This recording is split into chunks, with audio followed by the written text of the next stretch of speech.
Hi guys! Welcome to Ria Gallardo Vlog, and today's vlog gagawa naman po tayo ng mango jelly desserts. Ang napakasarap na pang desserts po natin. Ginawa po natin medyo espesyal at pwede na pong dagdagan ng maraming mangga kung gusto nyo. At dahil ito lang po ang available nating mangga, so pwede nyo po yung dagdagan. Ayan, ikat nyo lang po ang gulaman into cubes. Ayan, din pag nakat po natin, haluin po natin siya. At kung may malalaki, ikat po natin ulit siya. Ayan, cut in bite pieces lang talaga. Isama na natin ang mangga. Ayan, cut into cubes, ibap, condense.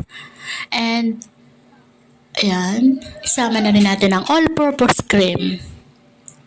And haluin lang po natin ang haluin para maging even ang lasa.